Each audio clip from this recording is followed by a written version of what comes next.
नमस्कार। टाइम्स हिमाचल के लिए आज दिन भर में हेडलाइंस के साथ मैं सपना शर्मा आपका स्वागत करती हूं। पेश है आज दिन भर की मुख्य खबरें।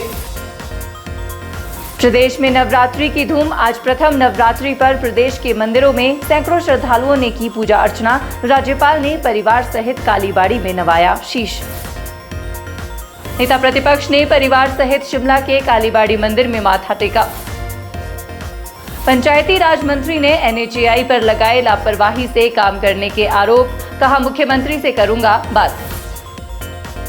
कांग्रेस ने कहा, मुख्यमंत्री की बेटी को लंदन से स्कॉलरशिप मिलना प्रदेश के लिए गौरव की बात। भाजपा कर रही ओछी राजनीति। सीटू ने सरकार को चिताया, मनरेगा मजदूरों को नहीं मिला हक तो दिसंबर में होगा बड़ा आंदोलन। GST में बदलाव आज से लागू। भाजपा ने इसे बजट उत्सव के रूप में मनाने का लिया संकल्प।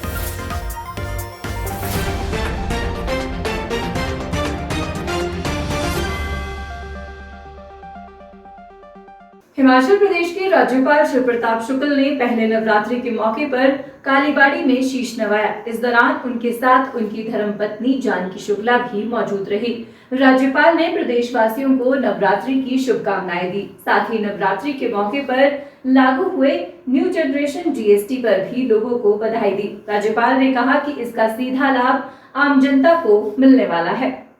राज्यपाल शिव प्रताप शुक्ल ने कहा कि 15 अगस्त पर प्रधानमंत्री नरेंद्र मोदी ने अपने भाषण के दौरान दीपावली पर जनता को तोहफा देने की बात कही थी। दीपावली से पहले प्रधानमंत्री ने नवरात्रि के मौके पर ही आम जनता को तोहफा दिया है। GST कम करने से आम जनता को सीधा फायदा मिलने वाला है। GST जो लागू हुई है आम जन के लिए, पूरे देशवासियों के लिए उनके सुनहरे दिन हुई है। 5% और 18% का जो टैक्स का रिफॉर्म आया है, पहले भी 5 था 18 था, लेकिन बीच के उसको खत्म किया और खत्म करने के नाते लोगों को अत्यधिक टैक्स की सुविधा मिली है, लोगों को छूट मिली है। मुझे लगता है कि त्योहार के इस मौसम में लोग महसूस कर रहे होंगे कि इस GST ने मुझे कितना फायदा पहुंचाया है। राजधानी शिमला के प्रसिद्ध कालीबाड़ी मंदिर में भक्तों ने पहुंचकर मां काली के दरबार में माथा टेका और प्रदेश की सुख शांति की कामना की। मंदिर परिसर में सुबह से ही भक्तों की लंबी कतारें देखने को मिली। इस मौके पर नेता प्रतिपक्ष जयराम ठाकुर भी अपनी धर्मपत्नी संग कालीबाड़ी मंदिर पहुंचे। उन्होंने मां काली के दरबार में शीश नवाया और प्रदेशवासियों को नवरात्र पर्व की शुभकामनाएं दी। जयराम ठाकुर ने कहा कि ये पर्व शक्ति और भक्ति का प्रतीक है। इस मौके पर नेता प्रतिपक्ष जयराम ठाकुर भी अपनी धर्मपत्नी संग कालीबाड़ी मंदिर पहुंचे। उन्होंने मां काली के दरबार में शीश नवाया और प्रदेशवासियों को नवरात्रि पर्व की शुभकामनाएं दी। जयराम ठाकुर ने कहा कि ये पर्व शक्ति और भक्ति का प्रतीक है। उन्होंने मां दुर्गा से प्रदेश को आपदा से राहत देने और लोगों को सुख शांति प्रदान करने की प्रार्थना की। सबसे पहले तो मैं नवरात्रों की बहुत बहुत शुभकामनाएं देता हूं सभी प्रदेशवासियों को, और ये नवरात्रि हम सब के लिए शुभ हो। और जिस तरह से हिमाचल प्रदेश एक बहुत बड़ी आपदा के दौर में से गुजरा है और इस आपदा से हम सबको राहत मिले और हम सब लोग हिमाचल प्रदेश को आगे बढ़ाने में अपना योगदान दे, समाज के लिए सेवा के रूप में हम सब कार्य कर सकें, ऐसी मेरी प्रार्थना है। हमारी बेस्ट डायमंड रिंग डिजाइन्स। लड़की देखने गए थे तो पहली बार में पसंद कर ली थी। और दिखाइए। इनकी तरह गारंटी के साथ आती तो हाँ कर लेता। Happy anniversary. सबसे अनमोल मुस्कान खिलती है सिर्फ हीरो से। सजाइए अपने खास पल, वर्मा ज्वेलर्स। हिमाचल प्रदेश सरकार में पंचायती राज मंत्री अनिरुद्ध सिंह ने एक बार फिर NHAI पर प्रदेश में गलत तरीके से निर्माण कार्य करने का आरोप लगाते हुए आड़े हाथों लिया है। पंचायती राज मंत्री ने प्रदेश में NHAI फेज 2 के चल रहे निर्माण कार्यों पर सवाल उठाए। अनिरुद्ध सिंह ने कहा कि प्रदेश में NHAI ने अगर बेतरतीब ढंग से हो रहे कटान और निर्माण पर रोक नहीं लगाई तो अधिकारियों के खिलाफ कार्रवाई की जाएगी।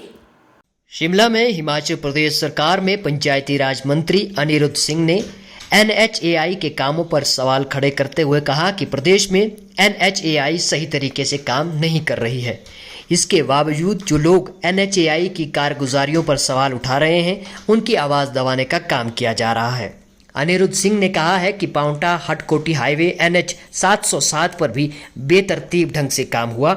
उन्होंने ये भी कहा है कि मुख्यमंत्री सुखविंदर सिंह सुक्खू के निजी दौरे से वापस लौटने के बाद मुख्यमंत्री के सामने भी इस मुद्दे को हम उठाएंगे।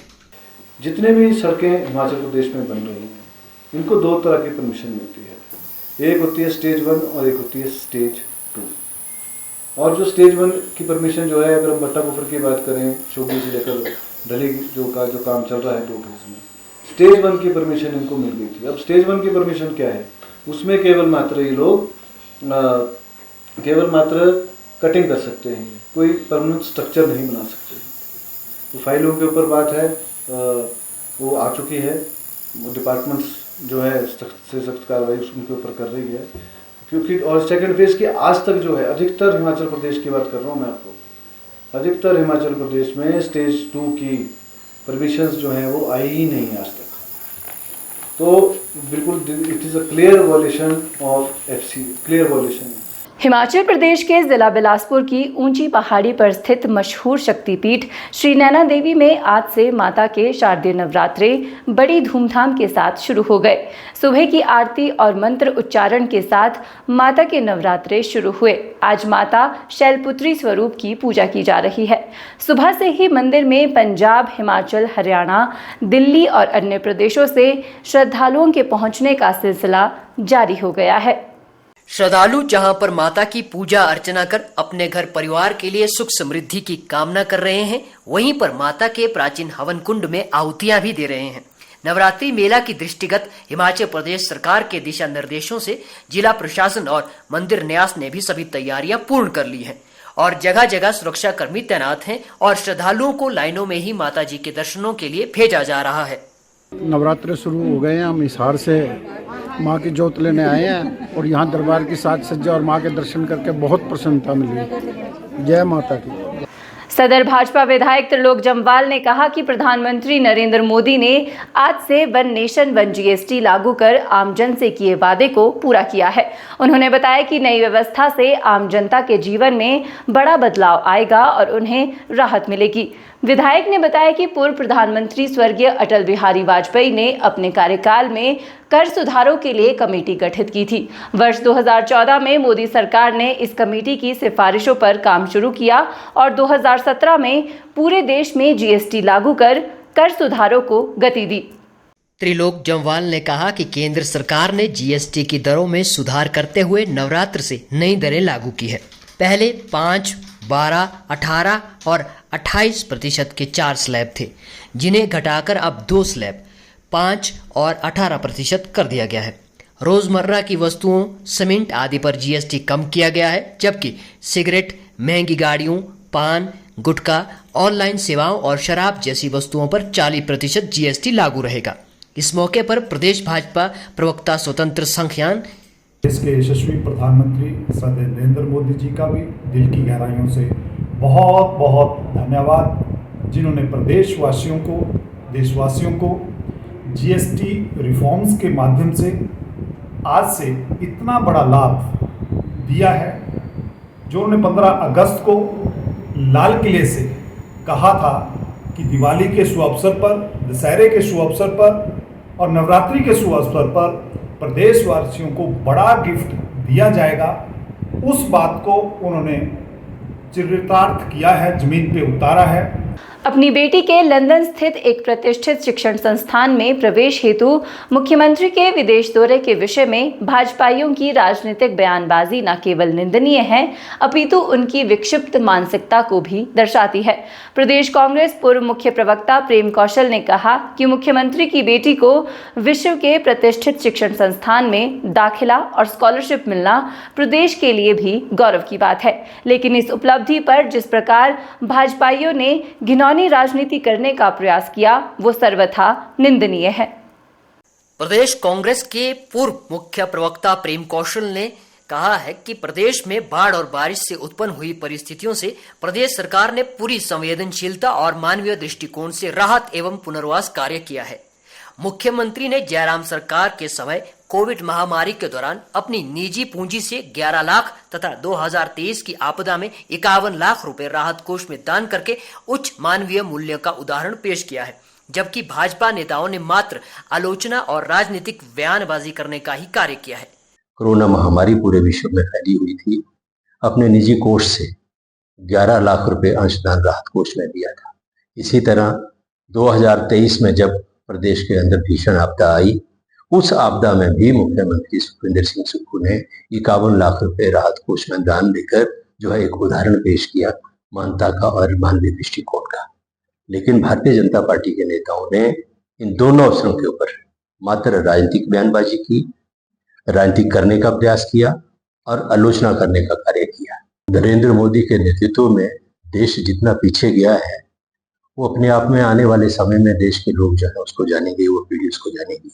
इस देश के अंदर जो है एक ऐसा राजनीतिक ध्रुवीकरण करने का प्रयास किया गया जिसमें विकास, लोगों के मुद्दे, देश की तरक्की और देश की खुशहाली जो है वो बहुत पीछे छोड़ दी गई है। सोलन में लैपटॉप्स पर कमाल का ऑफर सकते हैं। यहाँ सिर्फ 2000 रुपए पर मंथ से EMI भी स्टार्ट है। साथ ही यहाँ एंड ऑफ सीजन सेल में अप टू 50% तक के डिस्काउंट के साथ आप फ्रिज, वॉशिंग मशीन, LED जैसी इलेक्ट्रॉनिक्स भी अपने घर ले जा सकते हैं। Electronics D mall Solan. शारदीय नवरात्र की शुरुआत के साथ ही देश में GST में हुए नए बदलाव भी लागू हो गए हैं। भाजपा इसे बजट उत्सव के रूप में मना रही है। इस मौके पर भाजपा राष्ट्रीय प्रवक्ता गोपाल अग्रवाल ने शिमला में कहा कि GST में नए बदलाव विकसित भारत बनाने की दिशा में कदम है। उन्होंने कहा कि इससे आम जनता की रोजमर्रा की जरूरत की वस्तुएं सस्ती होगी। इस दौरान उन्होंने प्रदेश सरकार पर निशाना साधते हुए कहा कि सरकार अपने वित्तीय प्रबंधन के चलते कर्मचारियों का वेतन नहीं दे पा रही है।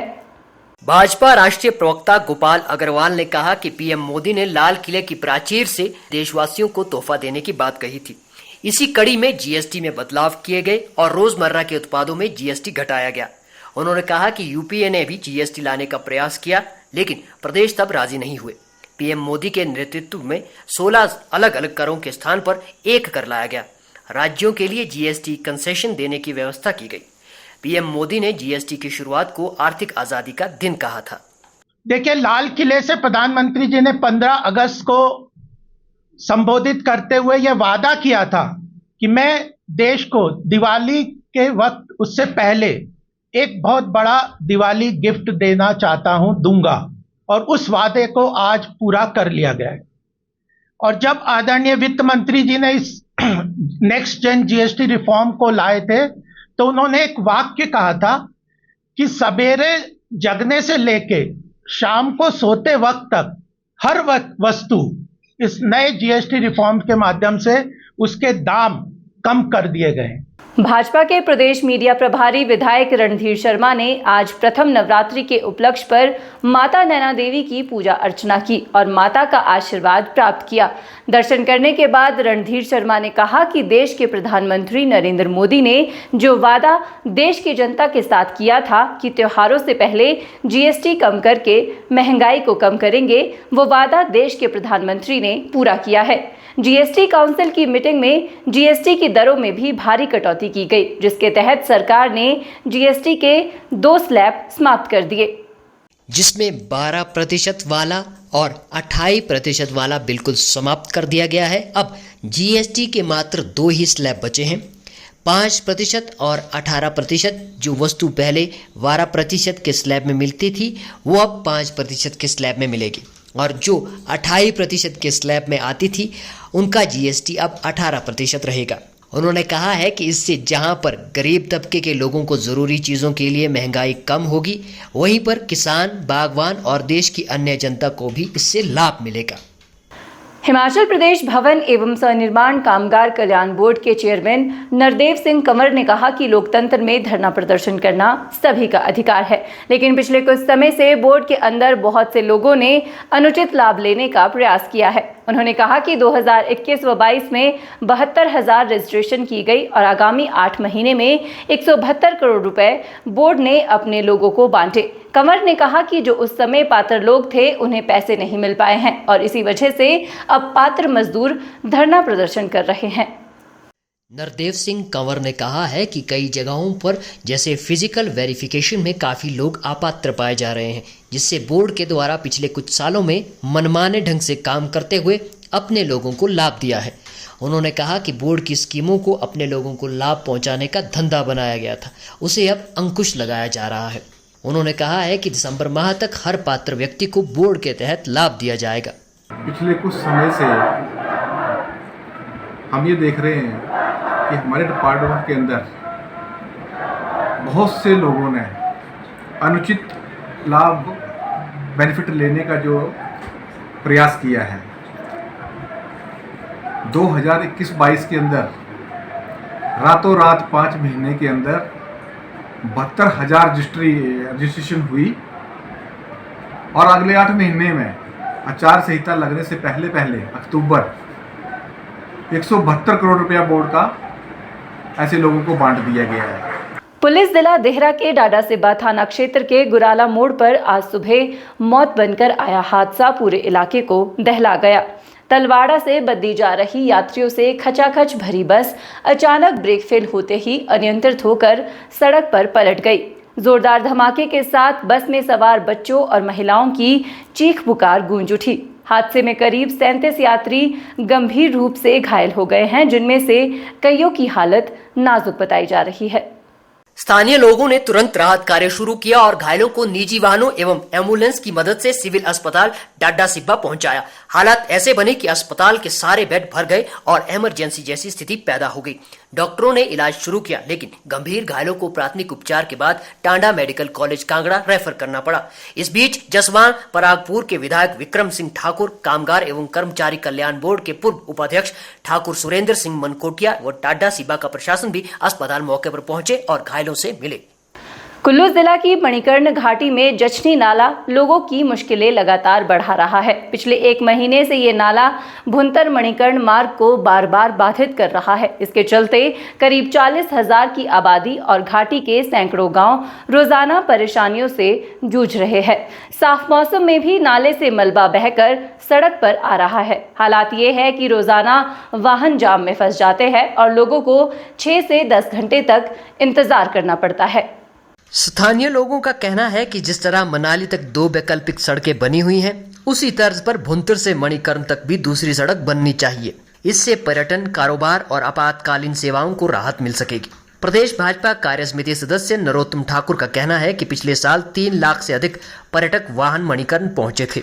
अगर सड़कें बेहतर होती तो ये संख्या 5 लाख पार कर सकती थी। ये सड़क जो है लगभग 1 महीने से लेकर बंद है।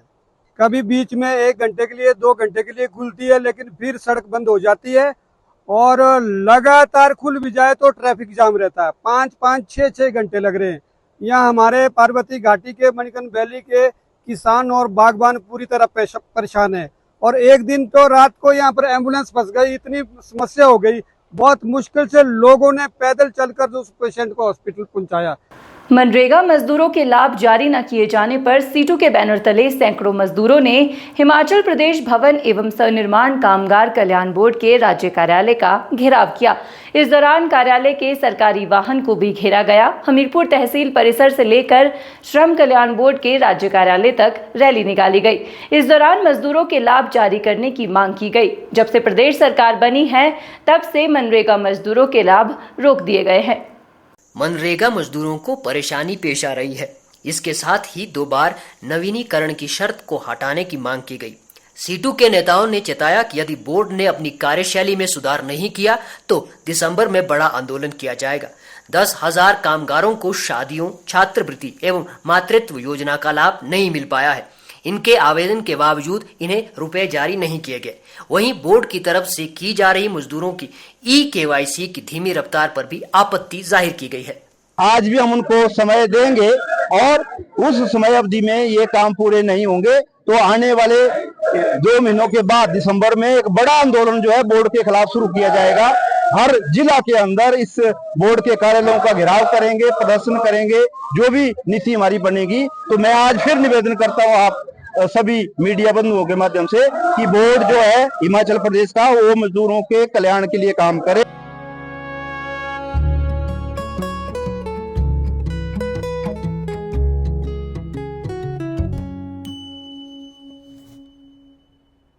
तो इसे पैक कर दूं या फिर से प्रपोज कर दूं? Ma'am, happy anniversary baby ji. Happy anniversary. सबसे अनमोल मुस्कान खिलती है सिर्फ हीरो से। सजाइए अपने खास पल, वर्मा ज्वेलर्स। जिला परियोजना अधिकारी कार्यालय के बाहर आज ठेकेदारों ने टेंडर प्रक्रिया में धांधली और भ्रष्टाचार के आरोप लगाते हुए जोरदार विरोध प्रदर्शन कर खूब नारेबाजी की। ठेकेदारों ने मांग की कि पूरी प्रक्रिया को रद्द कर नई तिथि पर दोबारा टेंडर जारी किए जाए। ठेकेदारों ने बताया कि घुमारवीं में टेंडर फॉर्म जमा करवाने की अंतिम तिथि थी। उन्होंने आरोप लगाया कि उनके कुछ ठेकेदार जो फॉर्म लेने के लिए गए थे, उनके साथ धक्का मुक्की और मारपीट की गई। ठेकेदारों ने आरोप लगाया है कि उनके कुछ ठेकेदार जो फॉर्म लेने के लिए गए थे, उनके साथ मारपीट और धक्का मुक्की की गई। सहायक परियोजना अधिकारी दोपहर 2 बजे ही फॉर्म बांटकर जा चुकी थी और फोन करने पर 5 बजे कार्यालय पहुंची। उनके साथ कांग्रेस पार्टी के कुछ लोग भी थे जिन्होंने पहले ही फॉर्म ले लिए थे। उन्हीं लोगों ने ठेकेदारों के साथ धक्का मुक्की की। उन्होंने ये भी आरोप लगाया है कि टेंडर फॉर्म जमा करने का समय 11 बजे तक का था, लेकिन 11:03 और 4 मिनट तक भी फॉर्म स्वीकार किए जा रहे थे। तो मैडम जी ने बोला कि अपने टेंडर आप कंप्यूटर ऑपरेटर के पास दे दीजिए, और मैं बिलासपुर से पहुंच रही हूं, और वो पहुंचे 5 बजे। हमने अपने टेंडर एप्लीकेशनें जो हैं वो दी थी कंप्यूटर ऑपरेटर के पास, परंतु हमें टेंडर फॉर्म इशू नहीं किए गए, और उसके लिए आज हम यहाँ पे बिलासपुर में हमने आज प्रदर्शन किया है। हमारी बात डीबीओ साहब से भी हुई है, उन्होंने भी हमें टेंडर रद्द करने से मना किया। हमारी मांग ये है कि इन टेंडरों को तुरंत प्रभाव में रद्द किया जाए। 5 बजे पहुंची मैडम एपीओ, और उनके साथ कुछ जो लोग कांग्रेस विचारधारा से संबंध रखते हैं, जो टेंडर फॉर्म ले चुके थे, वो भी उनके साथ आए, और उन्होंने हमारे कार्यकर्ताओं के साथ धक्का मुक्की की, और इन हमारे कार्यकर्ताओं ने हमें तुरंत फ़ोन किया कि ऐसे ऐसे हमारे साथ जो है मारपीट हो रही है। आज दिन भर के लिए बस इतना ही। ताज़ा अपडेट और खबरों के लिए आप बने रहिए हमारे साथ, देखते रहिए टाइम्स हिमाचल। हर अपडेट के लिए हमें फॉलो करना ना भूलें, क्योंकि हम हैं सच की राह पर सबसे आगे। फेसबुक के साथ साथ अब हम इंस्टाग्राम और यूट्यूब पे भी उपलब्ध है।